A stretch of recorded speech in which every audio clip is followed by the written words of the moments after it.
Assalomu alaykum legentlarim. Ertalabdan ketdi xudo xolisa. Yemlarimiz, kletkalarimiz egasiga ketyapti. 3 oy davomida Xonquyon fermasida nima ishlar qilingan? Nimaga men yo'qolib qoldim degan savolga hozir javobni ko'rasizlar. Voy, bitta mana yerda duga teplitsam qoluvdi esinglarda bo'lsa, o'shani olib tashab, xudo xolisa, yemxonamni mana shu tomonga ko'chiraman. Уже черный потолок qilinyapti, ertaning lombos qilinadi xullas. O'sha черный потолокni yopamiz, polniy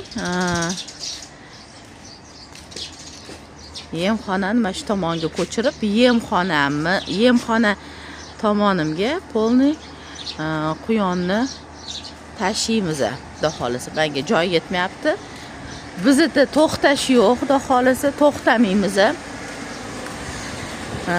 Quyonchiligi shunaqa imkoniyat berilganki, Alloh tomonidan yoz kunida faqat stroyka qilib, mana bu odam qaranglar, o'tiribdi, ko'rdinglarmi? Nijdankaga. Assalomu alaykum prezidentlar. Nijdankaga kirib olaman deb, mana shunaqa o'tirganini ko'rib olaman. Ana ko'rdinglar, eng kattani nima deydi? Ish yoqmas va shu odam bo'ladi deydi. Menman-da, hazil o'rnida hazil. Xullas, anchadan beri syomka qilmayotgandik. Nima ishlar bo'lyapti? Bugun 16-chislo bizani bo'g'ozlarimiz chiqib ketadi. Xudo xolisa, syomkalar qilamiz. Mana shu bo'g'ozlarimiz 16 kunlik bo'g'oz bugun. Hamma o'zini egalariga chiqib ketadi. Oldingi menimcha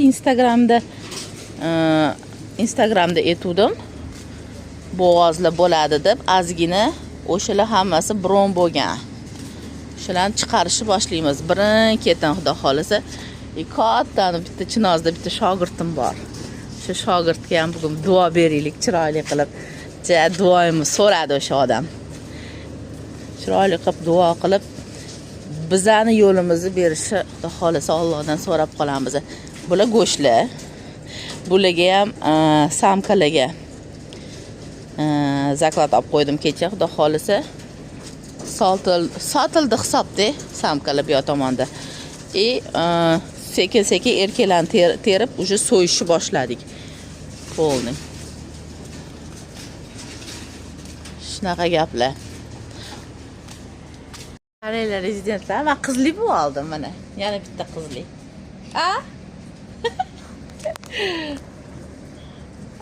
Fazilat, YouTube'da ko'rasanmi o'zingni qizim? Allohim beraman, hech gap emas ekan. Bir pasta berib qo'ya qolar ekan, katta qilib ham berar ekan-da. Xo'p. Shunaqa paytdamiz, ko'p video qila olmaymiz, boshqa qila olmaymiz, lekin shunaqa ish qaynayapti.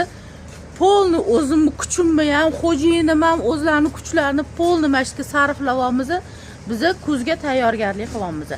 Ya'ni kuzga biz ko'ryapsizlar, bosh tomonini qassobxona sertifikatimiz tugayapti. Bu yengillashim kerak. Qassobxonani ham yengillatyapman. O'shani hisobiga bo'pshim bizani vaqtimiz yo'q. Videoga vaqtim yo'q rezidentlarim. O'zingizlar nima deydi? Bir qoshiq qonimdan kechasizlar xullas. Polniy sentyabrdan biz go'sht yetkazib berishimiz kerak. Ob'yomim ko'paygani uchun faqat mashtga kuchlarimizni berganmiz. Go'sht yetmayapti, quyon yetmayapti. Hamma hozir mana anaqamga ham yozishyapti-da, lichkam ko'pligi javob bermayapman, bitta qilib javobni yozib yuboraman video ko'rinishda deb niyat qildim. Xullas, ko'pchilik narxlarni tushirib yuborishdi. Yozda narxlar undoq bo'lyapti, bundoq bilmayman. Meni narxim bitta. O'sha gap. Misol uchun meni ona quyonlarim 500 so'm. Mana misol uchun bo'g'ozlarni 15 kunlik bo'g'ozni 500 mingdan sotib olamiz. 500 mingdan ketmasa, men o'zimga qoldiraman. Chunki men hozir ko'paytirayotgan narsamni 350 ta onam bor hozirgi kunda. O'sha 350 ta onamni 600 ta joy qilyapman men. 600 ta onaga chiqarib yuboraman. Allohim xudo xolisa qo'llab quvvatlasa bo'ldi. Boshqa hech kimga zormiz. O'zidan o'zgaga muhtoj qilmas ekan. Qilmasin ekan. O'shaning uchun faqat Xudodan so'raymiz, bizani yo'limizni bersin, bizani omadimizni bersin, bizani rizqimizni oson terib olishimizni so'raymiz. Bo'ldi. Xullas, niyat 600 ta. Niyat 600 ta. O'shaning uchun hozir bos bo'yotibdi.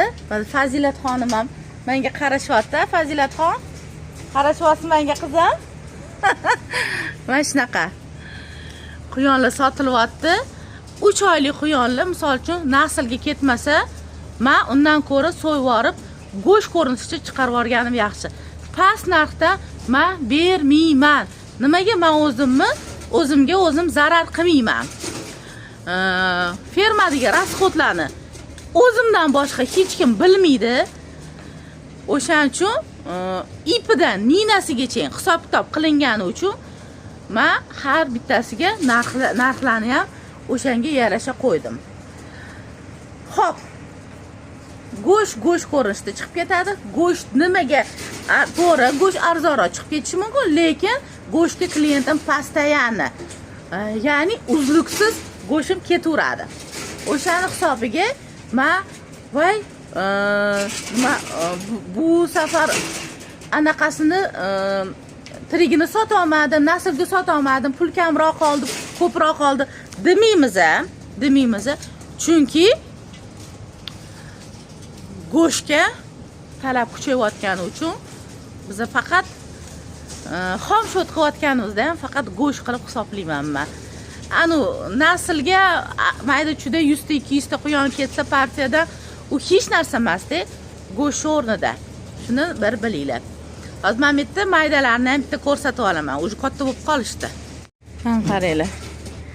Ana nasl go'shtchalarim. Ana ko'ryapsizlar. Ko'ryapsizlar.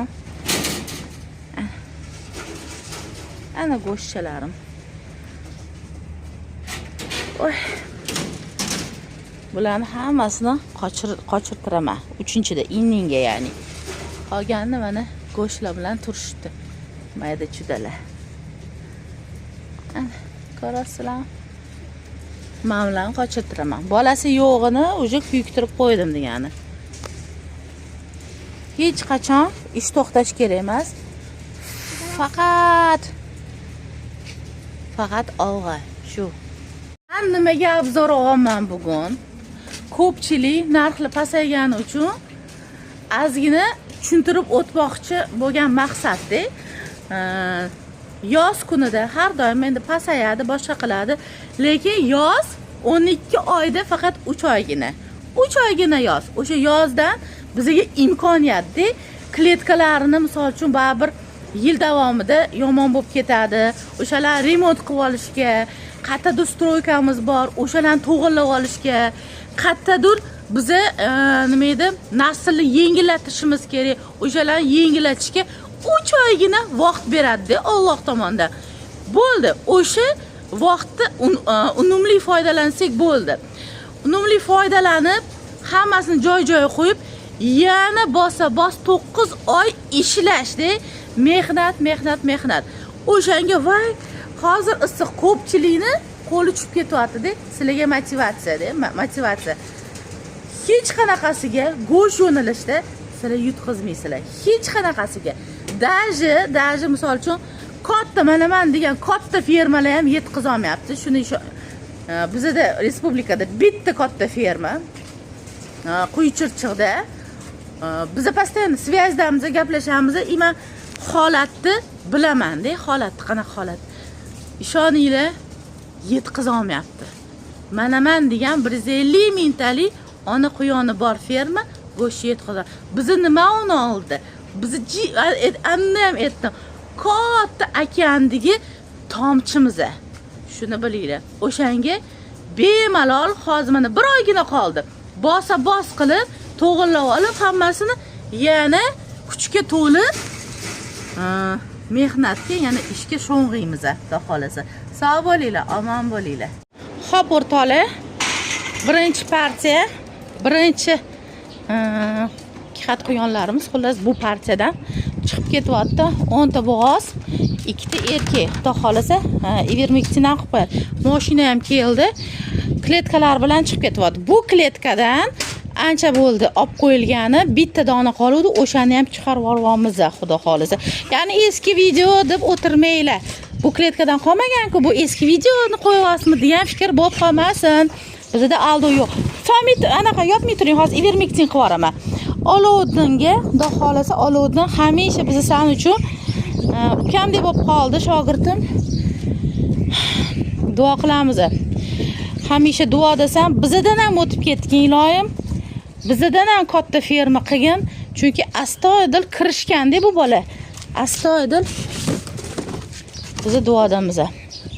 Allohim o'z panohida hamisha seni asrasin. Ana Olovuddinga ketyapti, xudo xolasa. 10 dona quyon bilan обязательно умный кролик yemlari bilan. Allohim barakasini bersin, o'zidan ko'paytirsin. Bizani fermamizdan ham katta ferma bo'lib ketsin Olovuddin aka.